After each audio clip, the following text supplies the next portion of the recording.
helping us celebrate our father, husband, grandfather, great-grandfather, and friend.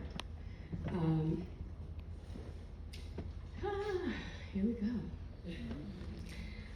As you may have read in the program, my name is Kimberly Worthy. And the beautiful man we're here to celebrate today is named Eugene Rickman, known to us as Steve. I'm not Steve's daughter through DNA, blood, nor by name. I am Steve's daughter because of God's grace, the universe's timing, and my ancestors' protection and perfect plan for my life. Steve, as he had me call him from the moment we met, came into my life when I was 3 years old. He and my mother married when I was 4 years old, and they've been together ever since. My mother, the beloved Linda Rickman, was confident with his love, secure in his love, and happy in his love. She was able to be an amazing mother and the boss that she is today because of the husband and father Steve was. My mother's peace and confidence, coupled with Steve's strong sense of commitment and reliability, were important for my development as a child. He was secure with himself, never jealous, never too proud to work 4 jobs to help provide for our family, never pretentious in any way.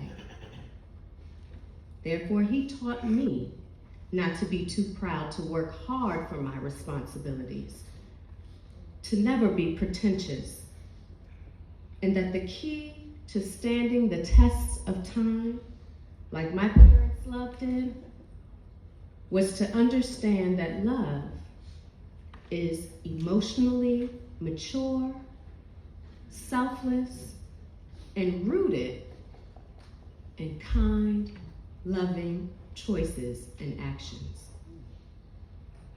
All of the many believers in the world have one thing in common. They have faith.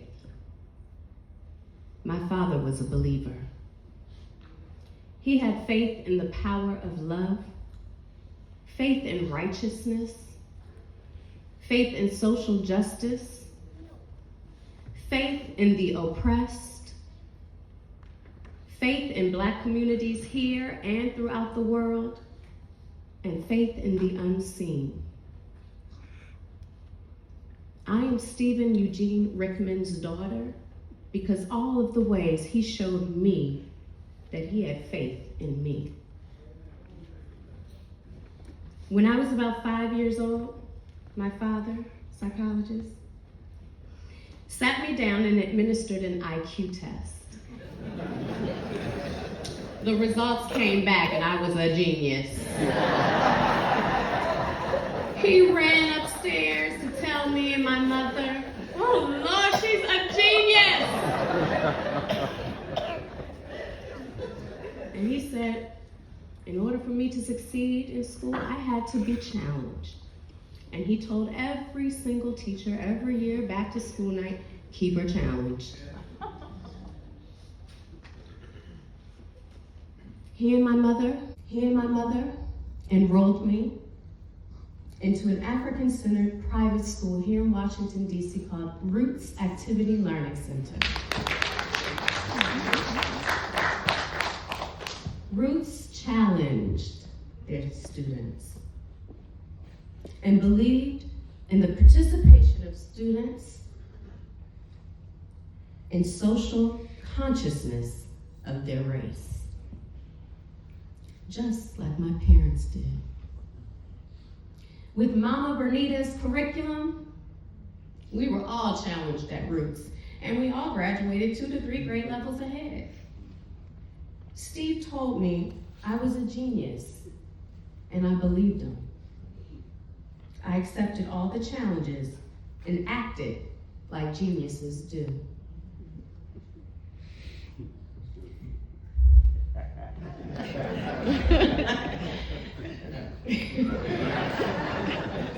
Steve and I shared a bond that was incredibly close and deeply special.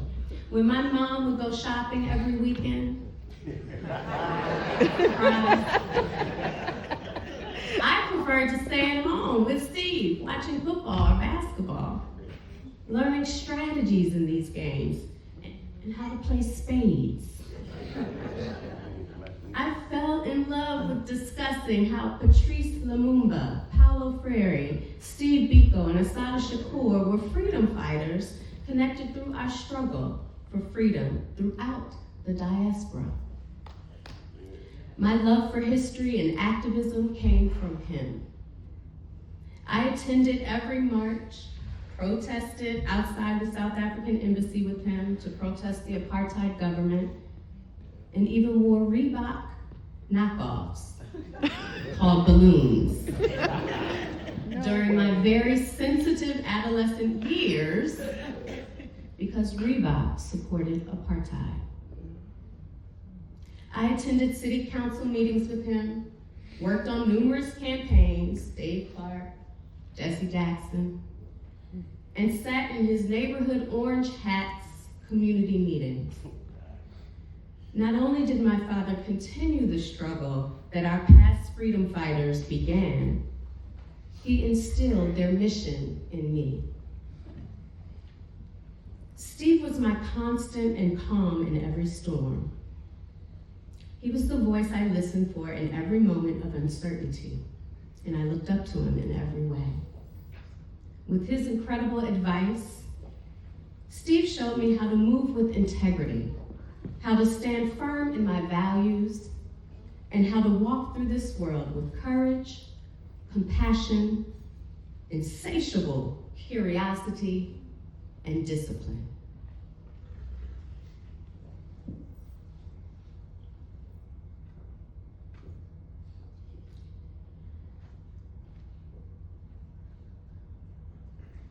In 2009, I'm skipping something, I've been here for a while. In 2009, I was named DC Teacher of the Year, and everything I worked hard for was acknowledged and rewarded. And that same year, on my 35th birthday, Steve took me to dinner and gave me a copy of The Outliers by Malcolm Gladwell. This book emphasized that exceptional success is rarely solely the result of individual talent, intelligence, or grit, but rather a product of external factors, including cultural legacies, your upbringing, timing, and unique opportunities. He said he thought of me the entire time he read the book. And then I realized why he gave me this book after he asked the most important question I've ever been asked. He asked, "Do you remember the time I administered the IQ test with you?" I said, "Yes." He said, "I lied."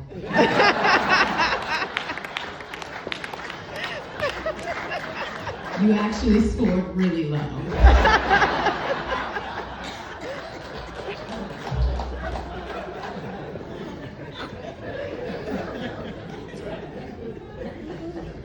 What he gave me in that moment wasn't betrayal.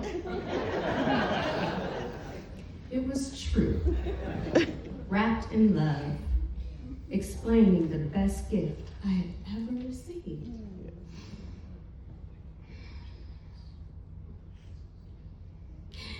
He explained that he wanted to see what would happen if a child believed she was brilliant.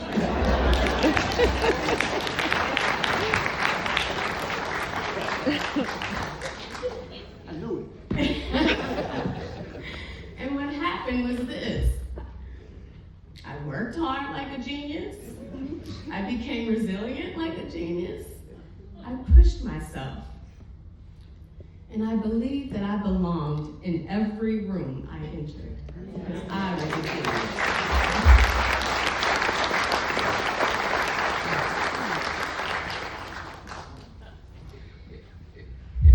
I became the person he knew I could be with his faith in me. Steve wasn't just a brilliant intellectual who was wise beyond his years. He was unbelievably funny. Born on April 1st, April Fool's Day, Steve was hilarious. He had a way of turning every heavy situation into a light one through laughter. He definitely had a unique sense of humor, which made me have tough skin.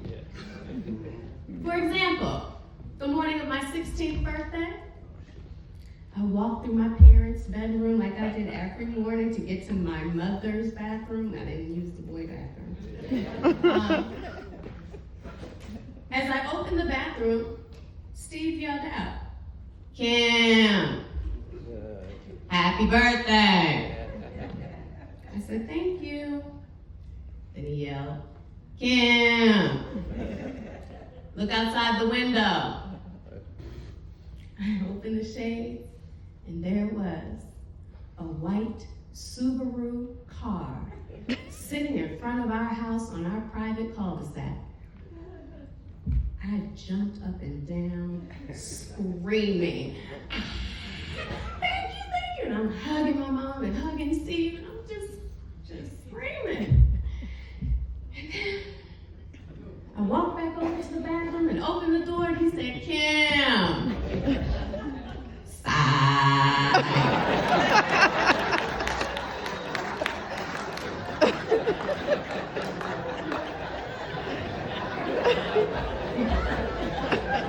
Really? Is this what we're doing on my 16th birthday?